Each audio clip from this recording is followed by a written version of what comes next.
Hello दोस्तों, कैसे हैं आप सभी। Hope you are doing well. Today we are going to discuss on class 6 history chapter number 7। इस चैप्टर में हम जानेंगे बुद्ध के बारे में और बुद्ध के विचार और भी बहुत सारी चीजें।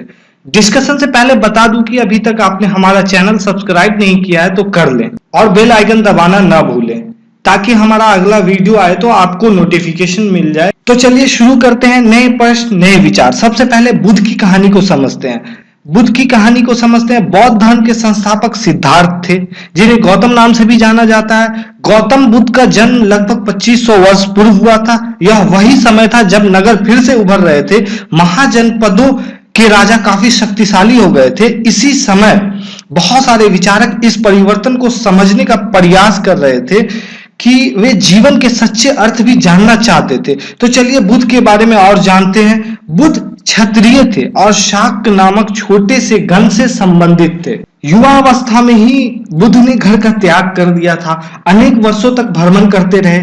ज्ञान प्राप्ति हेतु उन्होंने बोध गया में एक पीपल के पेड़ के नीचे कई दिनों तक तपस्या की। अंततः उन्हें ज्ञान प्राप्त हुआ। इसके बाद बुद्ध के रूप में वो प्रतिष्ठित हो गए, जाने जाने लगे। तो इसके बारे में कुछ फैक्ट्स जानते हैं। सारनाथ में बुद्ध ने अपना पहला उपदेश दिया था और कुशीनारा में मृत्यु से पहले का शेष जीवन पैदल घूम घूम कर लोगों को शिक्षा दिया करते थे। बुद्ध ने यह शिक्षा दी कि जीवन कष्टों और दुखों से भरा हुआ है और ऐसा हमारी इच्छा और लालसाओं के कारण होता है। हम जो प्राप्त करना चाहते हैं प्राप्त कर लेने के बाद भी संतुष्ट नहीं होते हैं और अधिक की चाह होती है। बुद्ध ने इस लिप्सा को तृष्णा कहा। आत्म संयम अपनाकर ऐसी लालसा से मुक्ति पा सकते हैं, ऐसा बुद्ध कहते थे। अपनी शिक्षा समान लोगों को उन्होंने प्राकृतिक भाषा में दी थी। अब देखते हैं what was the languages used to compose the Vedas, यानी कि वेदों की रचना के लिए किस भाषा का प्रयोग हुआ था। तो इसमें हम लोग देखते हैं कि बुद्ध ने कहा कि लोग किसी शिक्षा को केवल इसलिए नहीं स्वीकार करें कि वह उनका उपदेश है, बल्कि वे उसे अपने विवेक से मापे, जाने, समझे, पहचाने कि क्या सही है क्या गलत है। अब देखते हैं हम लोग द स्टोरी ऑफ किसा गौतमी की कहानी।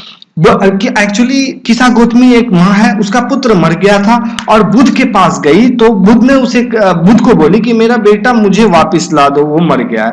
तो बुद्ध ने कहा कि तुम जाओ और एक मुट्ठी भर बीज ला कर दो किसी भी घर से, लेकिन ऐसे ही घर से लाना जहां कोई मरा ना हो।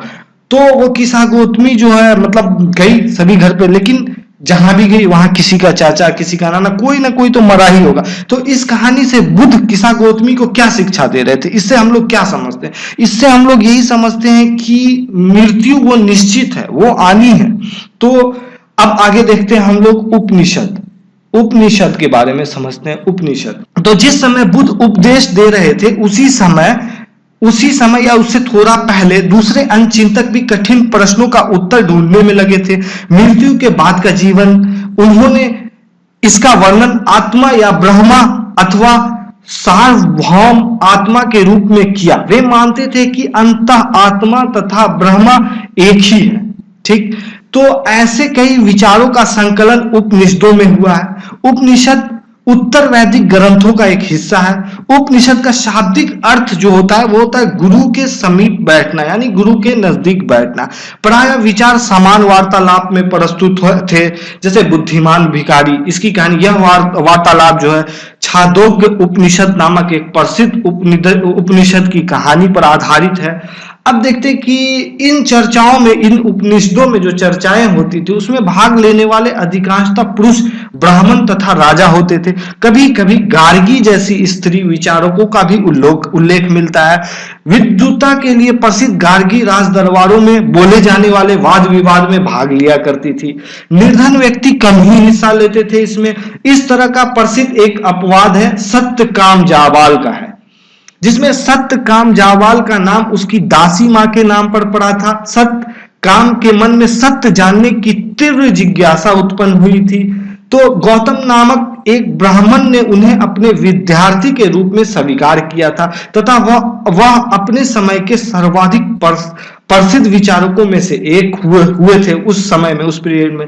तो उपनिषदों के कई विचारों का विकास बाद में प्रसिद्ध विचारक शंकराचार्य के द्वारा किया गया था। अब हम लोग देखते हैं पाणिनि द ग्रामेरियन, यानी कि व्याकरणविद पाणिनि।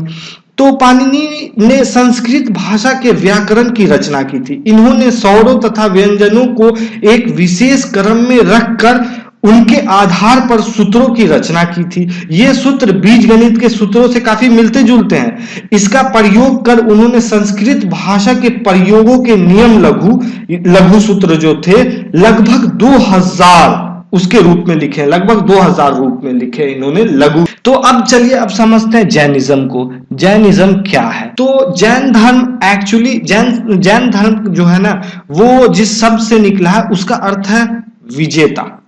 लगभग 2500 वर्ष पूर्व जैन धर्म के सर्वाधिक महत्वपूर्ण विचारक महावीर ने भी अपने विचारों का प्रसार किया था। तो महावीर जो थे वो वज्जी संघ के लिच्छवी कुल के एक क्षत्रिय राजकुमार थे। 30 वर्ष की आयु में घर त्याग कर जंगल में रहने लगे थे। 12 वर्षों तक उन्होंने कठिन व एकाकी जीवन यानी अकेले रहकर जीवन व्यतीत किया था। इसके बाद उन्हें ज्ञान की प्राप्ति हुई थी। तो उनकी शिक्षा सरल थी। सत्य जानने की इच्छा रखने वाले प्रत्येक स्त्री पुरुष को घर छोड़ देना चाहिए। अहिंसा का कड़ाई से पालन। महावीर का कहना था कि सभी जीवन जीना चाहते हैं, सभी के लिए जीवन प्रिय है। प्राकृतिक भाषा में दी शिक्षा मगध में जो बोली जाती थी, प्राकृतिक भाषा जो थी मागधी कहलाती थी, मगध में जो बोली जाती थी। तो इन्होंने प्राकृतिक भाषा में अपनी शिक्षा दी थी। जैन धर्म के अनुयायियों को भोजन के लिए, अनुयायी जो थे ना वो भोजन के लिए भिक्षा मांगकर सादा जीवन बिताते थे। पूरी तरह ईमानदार, चोरी न करने की हिदायत हुआ करती थी। उन्हें ब्रह्मचार्य का पालन करना होता था। पुरुषों को वस्त्र सहित सब कुछ त्याग देना होता था। तो इसमें अधिकांश व्यक्तियों के लिए यह नियम तो बहुत कठिन था पालन करना। फिर भी हजारों लोगों ने घरों को छोड़ दिया और नई जीवन शैली को जानने और इसको सीखने के लिए प्रेरित हुए थे। तो मुख्यतः व्यापारियों ने जैन धर्म का समर्थन किया था। किसानों के लिए तो ये नियम बहुत ही कठिन थे क्योंकि खेतों में कीड़े मकोड़े मारने पड़ते थे। बाद में जैन धर्म उत्तर भारत के साथ साथ गुजरात, तमिलनाडु, कर्नाटका में भी फैल गया था।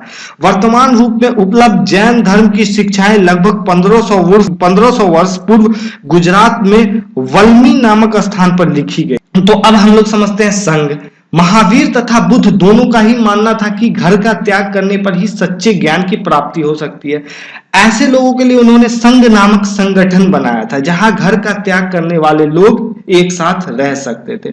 तो संघ में रहने वाले बौद्ध भिक्षुओं के लिए बनाए गए कुछ नियम बनाए गए थे। उसे एक जो है नियम पिटक नामक ग्रंथ में मिलते हैं। अब देखते हैं कि कार्ले जो महाराष्ट्र में पड़ता है कि गुफा में भिक्षु और भिक्षुणी जो है शरण स्थलों में रहकर ध्यान किया करते थे। तो नियम पिटक जो मतलब ग्रंथ है उससे हमें पता चलता है कि स्त्री और पुरुष की रहने की व्यवस्था अलग अलग थी। सभी व्यक्ति संघ में प्रवेश ले सकते थे, अनुमति लेकर आते थे और अपने ऊपर वाले से अनुमति लेते थे। बहुत सादा जीवन जीते थे, अधिकांश समय ध्यान में और दिन में एक निश्चित समय में गांव में जाकर भिक्षा मांगते थे। यही कारण है कि उन्हें भिक्षु और भिक्षुणी यानी इसका शाब्दिक अर्थ है साधु भिखारी के लिए एक प्राकृतिक शब्द का उपयोग किया गया। आम लोगों को शिक्षा भी देते थे और एक दूसरे की सहायता भी करते थे। आपसी लड़ाई का निपटारा वो बैठकों में किया करते थे। और संघ में प्रवेश लेने वाले में ब्राह्मण, क्षत्रिय, व्यापारी, मजदूर, नाई, गणिकाय तथा दास शामिल थे। ये लोग इसमें जो है हिस्सा लिया करते, प्रवेश लिया करते थे। अब समझते हैं हम लोग विहार। जैन और बौद्ध भिक्षु पूरे साल एक स्थान से दूसरे स्थान घूमकर उपदेश दिया करते थे।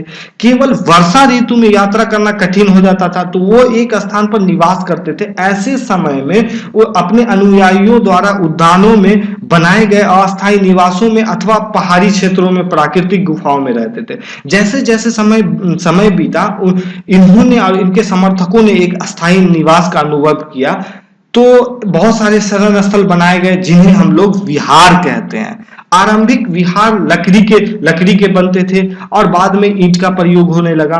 तो पश्चिमी भारत में विशेषकर कुछ विहार पहाड़ियों को खोदकर भी बनाए गए थे। तो एक बौद्ध ग्रंथ से हमें यह भी प्राप्त होता है कि जिस तरह महासागरों से मिलने पर नदियों के अलग अलग पहचान खो जाती है, ठीक उसी तरह जो भी बुद्ध के अनुयायी जन भिक्षुओं की श्रेणी में आते थे, तो वो अपना वर्ण, श्रेणी और परिवार सब कुछ त्याग देते थे। प्रायः किसी धनी व्यापारी, राजा अथवा भूस्वामी द्वारा दान में दी गई भूमि पर विहार का निर्माण होता था। स्थानीय व्यक्ति इसके लिए भोजन, वस्त्र, दवाइयां लाते थे। बदले में भिक्षु और भिक्षुणी जो थे वो लोगों को शिक्षा दिया करते थे। अब हम लोग समझते हैं, ये तो समझ ही चुके हम लोग, मोनेस्टेरियस।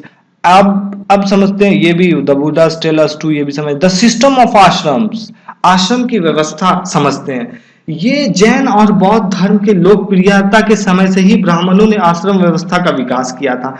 यहाँ आश्रम शब्द का तात्पर्य लोगों द्वारा ध्यान करने के लिए प्रयोग में आने वाले स्थान से नहीं है, बल्कि जीवन के एक चरण से है। अब ये जीवन के चरण क्या है? चार आश्रम की व्यवस्था की गई थी। एक था ब्रह्मचार्य, दूसरा गृहस्थ, तीसरा वानप्रस्थ, चौथा संन्यास। तो ब्राह्मस्थ के अंतर्गत जो था ना, ब्राह्मण, क्षत्रिय तथा वैश्य से यह अपेक्षा की जाती थी कि इस चरण में सादा जीवन बिताकर वेदों का अध्ययन वो करेंगे, और गृहस्थ में विवाह कर गृहस्थ के रूप में रहना होता था। वानप्रस्थ में जंगल में रहकर साधना करनी पड़ती थी, और संन्यास, अतः सब कुछ त्याग कर सन्यासी जीवन जीना पड़ता था। तो आश्रम व्यवस्था ने लोगों को अपने जीवन का कुछ हिस्सा ध्यान पर लगाने को बल दिया था।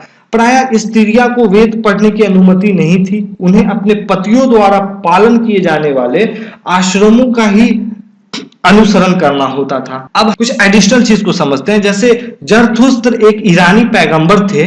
उनकी शिक्षाओं का संकलन जेंद अवस्था नामक ग्रंथ में मिलता है। जेंद अवस्था जो भाषा तथा इसमें वर्णित रीति रिवाज वेदों के रीति रिवाज और भाषा से काफी मिलते जुलते हैं। दोनों वेद और ये जो थे वेद अवस्था दोनों मिलते जुलते थे।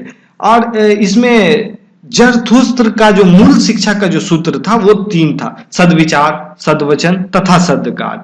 1000 से अधिक वर्षों तक ईरान का प्रमुख धर्म ये जरथुस्त्रवाद ही रहा था। बाद के समय में जरथुस्त्रवादी ईरान से आकर गुजरात और महाराष्ट्र के तटीय नगर में बस गए। वे लोग आज के पारसियों के पूर्वज। ठीक है, तो अब इसको हम लोग कुछ इंपॉर्टेंट चीज को देख लेते हैं। कुछ इंपॉर्टेंट, द वाइज बेगर, इसको हम लोगों ने समझ लिया अच्छे तरीके से। इसको द वाइज बेगर ये तो देख लिया, जैन धर्म को देख लिया हम लोग ने। अब देखते हैं Upanishad thinkers, the Jain teacher, Mahavira and the Buddha. ये जो थे 2500 वर्ष पहले थे। उपनिषदों के विचारक जो थे जैन और महावीर और बुद्ध लगभग 2500 वर्ष पूर्व थे। और writing down the Jain text, ये जैन ग्रंथों का जो लेखन हुआ था वो लगभग 1500 वर्ष पूर्व हुआ। तो यहीं पे हम लोग इस चैप्टर को समाप्त करते हैं। Thank you.